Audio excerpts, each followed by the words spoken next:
Bienvenue sur Exponentiel Podcast où nous parlons leadership, ministère, entrepreneuriat. Nous allons traiter du sujet leadership aujourd'hui. Je vais parler de 5 caractéristiques d'un leader qui va réussir. Il y a des caractéristiques, des choses que si en ce moment tu es en train de les faire, eh bien tu es sur la route pour des grandes réussites. J'ai fragmenté, j'ai étudié, j'ai observé la vie de tellement de leaders au fil des ans et j'ai tiré aujourd'hui pour toi 5 caractéristiques que je t'encourage fortement à mettre en application dans ta vie. Tu vas voir, ça va être extraordinaire. Tu vas vivre des très grandes réussites. Juste avant qu'on entre dans le vif du sujet, j'aimerais t'offrir une masterclass tout à fait gratuite. Si tu regardes en vidéo ce podcast, eh bien, ça s'appelle 5 essentiels pour accomplir ton ministère. Et pour ceux qui sont sur YouTube, c'est dans le premier lien de la description de la vidéo. Et si tu es en audio podcast, eh bien, c'est dans ton podcast, il y a une section description et tu peux avoir le lien également là aussi. Je profite de l'occasion aussi pour toi qui nous écoutes en podcast. Ça me toucherait énormément. Ça me ferait un grand plaisir si tu pouvais juste mettre 5 étoiles sur le podcast. Ça va vraiment activer encore plus le podcast et encourager la plateforme sur laquelle tu écoutes à mettre en avant ce podcast. Et si tu regardes en vidéo, parce qu'on a des gens de partout dans le monde, c'est incroyable, j'hallucine. N'hésite pas à écrire dans la description, on bombarde le chat de la vidéo pour dire d'où tu es dans le monde. Il y a des gens qui sont à des endroits, tu te dis c'est pas croyable qu'il y a des gens qui sont là-bas qui nous écoutent et ça me touche, je suis ultra honoré. N'hésite pas à faire connaître ce podcast, à le partager à tous les leaders, entrepreneurs, ceux qui sont dans le ministère, toutes les personnes que tu connais. Fais-leur connaître ce podcast. Aujourd'hui, c'est vraiment un sujet ultra intéressant. Ce sont des caractéristiques, en fait, qui annoncent le futur. Si tu écoutes beaucoup de mon contenu, tu sais que je crois énormément dans ce principe qu'on peut créer notre futur. C'est-à-dire, Abraham Lincoln a dit, si la meilleure façon de prédire le futur, c'est de le créer. Et il y a des choses que si on met en application dans notre vie, évidemment, avec la grâce de Dieu, la puissance de Dieu, tout est exponentialisé, tout est multiplié, tout est beaucoup plus grand. Mais si on accompagne certains principes avec l'aide de Dieu, avec la force de Dieu, eh bien, nous ferons des exploits. Et aujourd'hui, j'appelle des leaders. Il y a un besoin de leadership comme jamais dans le royaume de Dieu. Et aujourd'hui, je t'appelle à te lever en tant que leader et à devenir un leader qui réussit, un leader qui commence des choses et amène à l'existence les choses qu'il commence, des choses qui sont dans son cœur, qui les amène à la réalité.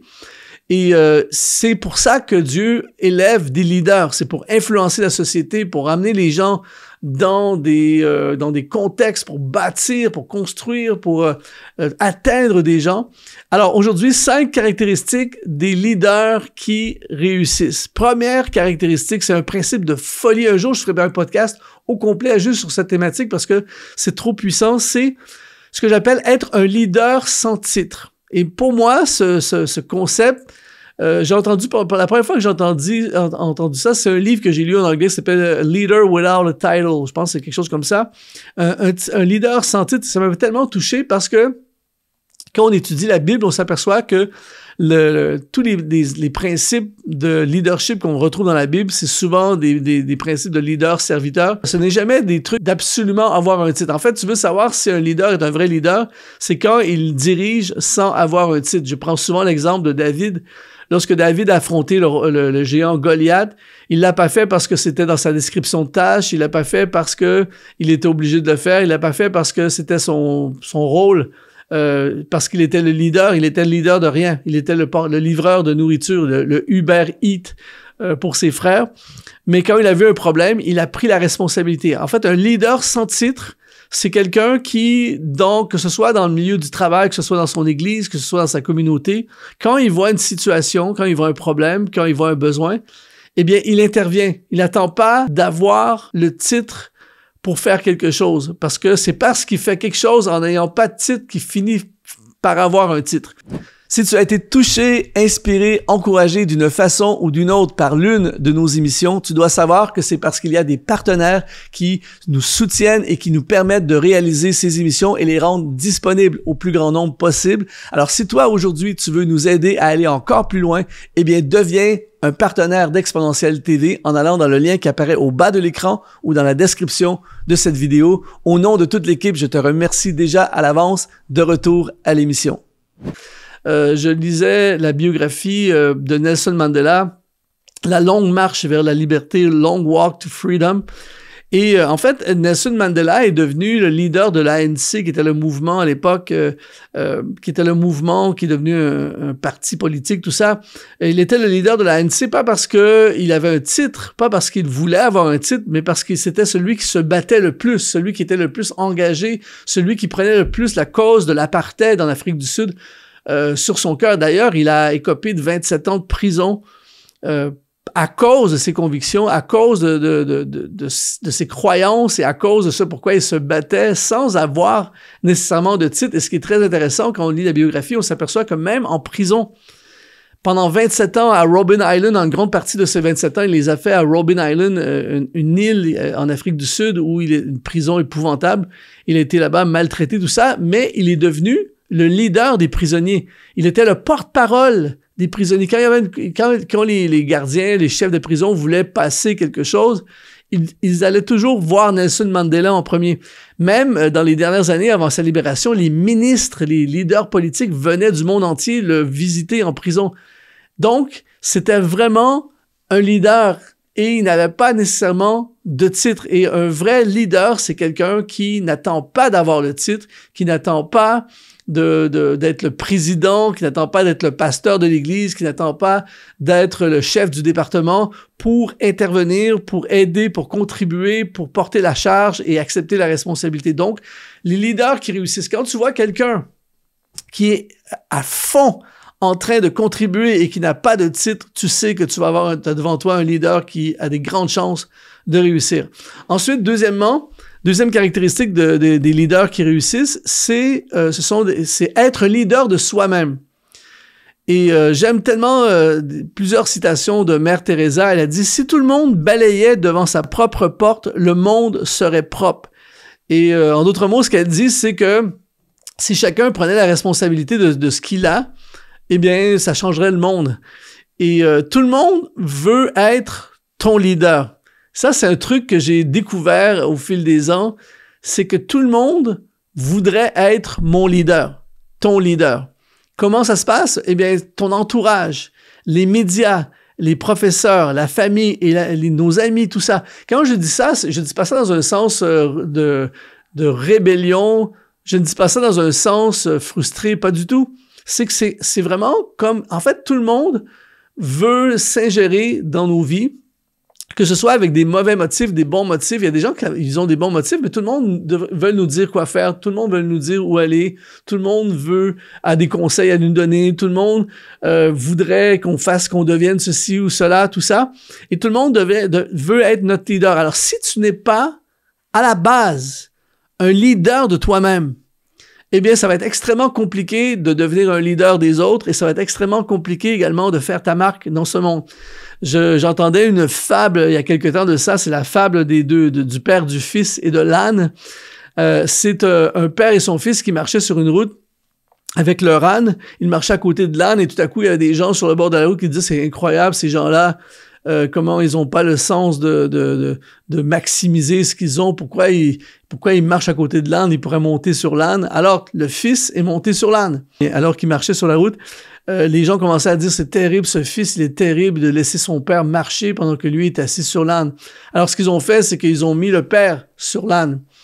Et là, à un moment donné, les gens commençaient à dire sur la route, c'est terrible ce père de traiter son fils comme ça, de laisser son fils marcher alors que lui, il est assis confortablement sur l'âne.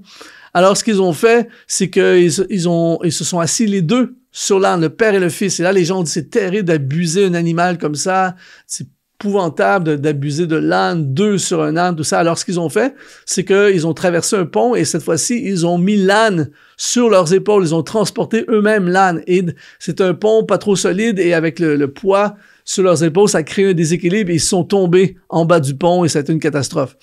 Et la morale de cette histoire, c'est qu'il y a toujours quelqu'un qui aura une opinion, il y a toujours quelqu'un qui voudra te dire quoi faire, il y aura toujours quelqu'un qui voudra s'imposer dans ta vie. Alors c'est pour ça que les leaders qui réussissent, ce sont des gens qui ont appris à la base à être des leaders d'eux-mêmes et qui assument leurs décisions, qui assument leurs choix, qui assument leur vie et qui construisent une vie avec des convictions profondes de ce que Dieu les appelle à faire, leur mission de vie, leur appel, leur destinée, ce que Dieu leur demande de faire et ne sont pas comme des girouettes emportées dans le vent à gauche et à droite selon ce que les autres pensent, selon ce que les autres disent.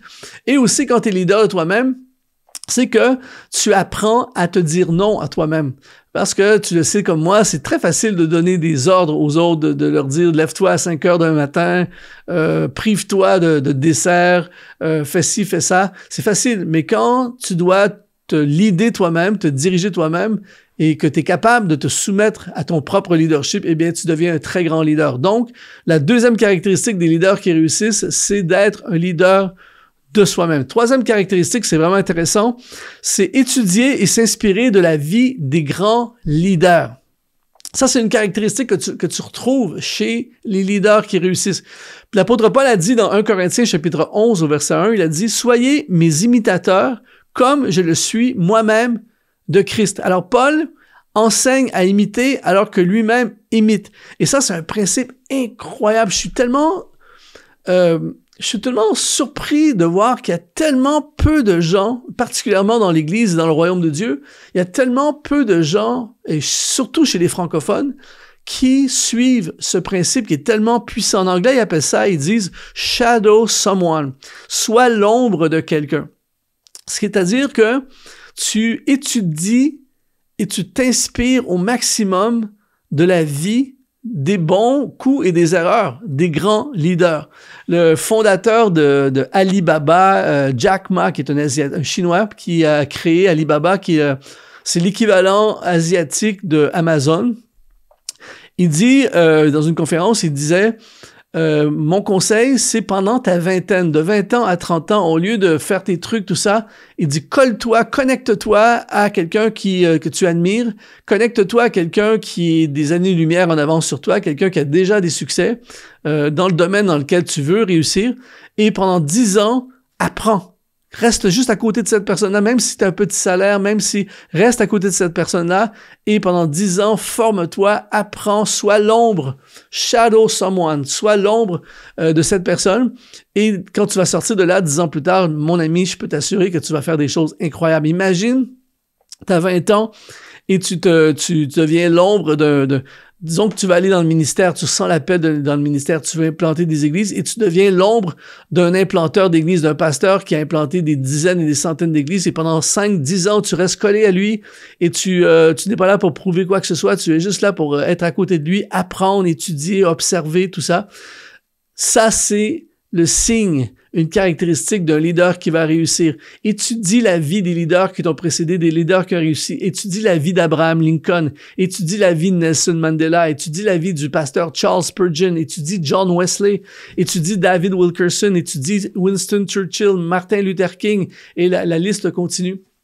Je regardais une interview avec Stephen Furtick, le pasteur de l'église Elevation aux États-Unis, et dans l'interview, il dit « J'ai étudié », il dit ça, il le dit avec passion, il dit « J'ai étudié en détail T.D. Jakes, qui est un pasteur très, très connu aux États-Unis, très, très influent, avec un prédicateur absolument hors pair. » Il a dit, j'ai étudié, passé des heures à écouter, à observer, à étudier T.D. Jakes. Et il n'est pas surprenant de voir que Stephen Furtick a des méga réussites dans son ministère, tout ça. Pablo Picasso, le grand peintre, a dit, les bons artistes copient, les grands artistes volent. Qu'est-ce qu'il veut dire par là? Il parle en fait que les artistes qui sont vraiment talentueux ne se contentent pas de copier ce qui existe déjà, mais s'inspirent du travail des autres pour créer quelque chose de nouveau et d'original. C'est-à-dire qu'ils vont copier plein de choses, ils vont en faire leur propre recette ensemble. En fait, il n'y a rien de nouveau sous le soleil, nous dit Salomon, on n'invente rien. Souvent, c'est un mix de différentes choses, tout ça. Et donc, il n'y a rien de mal à être dans l'ombre de quelqu'un, d'observer, d'étudier quelqu'un et de tirer des idées, de tirer des leçons, de s'inspirer, tout ça. Le pasteur du Ghana, Dag Heward-Mills, qui fait des méga campagnes d'évangélisation dans des stades devant des milliers et des milliers de personnes, raconte dans une conférence et dit qu'il a étudié minutieusement Reinhard Bonnke, c'est un des hommes avec Billy Graham, probablement qui a prêché au plus de monde sur la terre, des conférences, des campagnes d'évangélisation dans des stades et des fois dans des endroits en plein air de 100 000, 200 000 personnes, tout ça. Et Dag Heward-Mills, qui a des méga réussites dans ce domaine, avoue avoir étudié minutieusement le modèle, l'un des meilleurs modèles qui a existé dans ce monde, Reinhard Bonnke. Donc, il y a quelque chose d'extrêmement fort. Si tu veux devenir un leader qui réussit, étudie et inspire-toi de la vie des grands leaders. Quatrième caractéristique des leaders qui réussissent, c'est servir et laisser Dieu te positionner. Ça, quand on étudie la Bible, tous les principes de leadership de la Bible, évidemment, le mot leader n'est pas dans la Bible, parce que des fois, il y a des gens qui disent ça, le mot leader n'est pas dans la Bible. Évidemment que le mot leader n'est pas dans la Bible, mais c'est partout. Il y a partout dans la Bible des chefs, des responsables, des conducteurs, des gouverneurs, des leaders de toutes sortes de domaines. On n'utilise pas juste pas le mot leader, mais les principes de leadership. Lorsque, par exemple, le père de Jéthro a dit à Moïse, prends un chef de 100, un chef de 50, un chef de 1000, c'est du leadership. Et partout dans la Bible, on voit que le leadership est connecté à du service. Et c'est toujours Dieu qui positionne. Par exemple, Élisée est devenu le prophète de la nation. Avant, il servait son père. David est devenu le roi de la nation. Avant, il servait son père. Josué est devenu le leader de la nation. Avant, il servait Moïse. Écoute bien ceci. Le positionnement ne nous appartient pas. Il appartient à Dieu. C'est Dieu qui positionne ses serviteurs. Par exemple, l'Esprit de Dieu, à travers une vision, va conduire l'apôtre Paul à passer en Macédoine. C'est pas Paul qui s'est inventé un projet Macédoine, ça lui a dit « passe en Macédoine ». Dans Acte 13, le Saint-Esprit dit « mettez-moi à part Paul et Barnabas pour l'œuvre à laquelle je les ai appelés ». Encore une fois, c'est pas un projet que Paul, il s'est pas dit « je vais me positionner comme le leader de l'évangélisation mondiale et de l'implantation d'église ». Non, c'est Dieu qui l'a positionné. Et une des erreurs que beaucoup de jeunes et moins jeunes leaders font, c'est d'avoir tellement de l'ambition et des visions humaines et personnelles, et on veut se positionner. On arrive dans une église, moi j'ai vu ça je sais pas combien de fois, des gens qui déménagent, qui arrivent dans une nouvelle église, et tout de suite ils veulent se positionner dans des postes stratégiques, ils veulent être le responsable de ci, le responsable de ça, ils veulent ils rentrent dans une entreprise, et tout de suite on veut se positionner, et c'est la pire chose que tu peux faire en tant qu'enfant de Dieu. Laisse Dieu te positionner. Toi, concentre-toi sur servir. Sers dans les domaines de ton expertise, dans les domaines de ton excellence, là où tu excelles, là dans ce dans quoi Dieu t'appelle, sois au service, offre le meilleur de toi-même, sois une bénédiction, rends service, aide, contribue, fais toutes ces choses au maximum de tes capacités, particulièrement dans le domaine de tes forces, et inévitablement, Dieu va te positionner. Alors, tu sais qu'un leader va réussir lorsqu'il a l'esprit de service et lorsqu'il laisse Dieu le positionner. Je prêchais il y a quelque temps à l'église Nouvelle Vie au Canada, ici au Canada, et en fait, je prêchais au campus. Ils ont un campus hispanophone avec un groupe d'hispanophones extraordinaire, tout ça. Et le pasteur du groupe hispanophone, ce soir-là, ben, c'est lui qui me traduisait. Moi, je prêchais en français, lui me traduisait en espagnol. Super bon traducteur, tout ça. Et le lendemain matin, je suis allé prêcher sur un autre campus francophone et j'ai vu ce pasteur-là. Tout à coup, c'est lui qui faisait la sono et il m'a branché mon micro. J'étais touché de voir ce gars-là qui, la veille, est responsable du campus, qui marche à fond, tout ça. Le lendemain, me faire brancher mon micro, tu vois. Et il y a pas longtemps de ça, je l'ai vu avec son épouse, il jouait le piano, elle chantait, tout ça. Et je me disais, waouh, quel serviteur! Et je vois comment Dieu est en train d'élever cet homme, tu vois. Dieu est en train de positionner, il dit rien, il demande rien, il pousse rien, il force rien. Il veut simplement servir dans les domaines où il excelle le plus.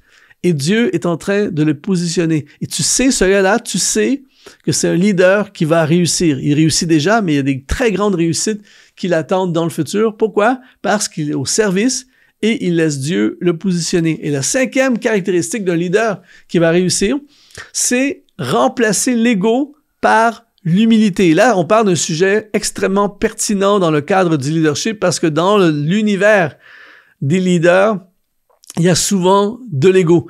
Et le problème, ce n'est pas l'ego nécessairement, mais c'est surtout l'ego surdimensionné ou de laisser notre ego dominer. Encore une fois, Mère Teresa, elle dit, écoute bien, c'est vraiment puissant, elle dit, tu n'apprendras l'humilité que par les humiliations. La plus grande des humiliations est de savoir que tu n'es rien. C'est ce que tu apprends lorsque tu te retrouves face à Dieu dans la prière. Lorsque tu es dans la prière face à Dieu, tu réalises que finalement, je suis rien. Et c'est au travers des humiliations c'est vraiment pas agréable. Si tu l'as déjà vécu, tu sais de quoi on parle. C'est pas agréable, mais c'est comme ça que tu apprends l'humilité. Puis elle continue, elle dit ceci. Elle dit, ne t'autorise pas le découragement face à un échec quand tu as fait de ton mieux. Si tu te sens abattu, c'est un signe d'orgueil qui montre combien tu crois en ta propre puissance. Oh, oh! Wow! Si t'es en YouTube en ce moment, écris dans le chat, ça fait mal. Évidemment, c'est un principe incroyable qu'elle nous partage ici. Et on a cet exemple de Joseph dans l'Ancien Testament qui a commencé avec malheureusement beaucoup de fierté, d'orgueil et de l'ego. Et il a traversé la vallée d'humiliation à un très haut niveau et il est sorti de là un leader extraordinaire. Alors, c'est pour ça que le plus vite qu'on apprend à mettre l'ego de côté et à prendre l'humilité, le plus vite on va monter en leadership et le plus vite on va sortir des souffrances et même on va s'éviter des souffrances. Si tu veux vraiment souffrir, et je suis certain que c'est pas ton désir, mais si tu veux vraiment souffrir, eh bien, laisse ton ego dominer, laisse l'orgueil dominer, je t'assure que tu vas souffrir. Et si tu veux grandir, aller loin dans le royaume de Dieu, peu importe ce que tu sois dans le business, que tu sois dans le ministère, dans le leadership chrétien ou le leadership séculier, peu importe, l'humilité précède la gloire. J'entendais il y a quelque temps de ça, je ne sais pas si tu as déjà entendu parler de Sam Walton, il est décédé aujourd'hui, mais c'est le fondateur de Walmart, qui est une chaîne de magasins aux États-Unis, en particulier en Amérique du Nord. C'est un des hommes les plus riches. En fait, c'est l'empire Walmart. Walton, c'est un truc de démesuré.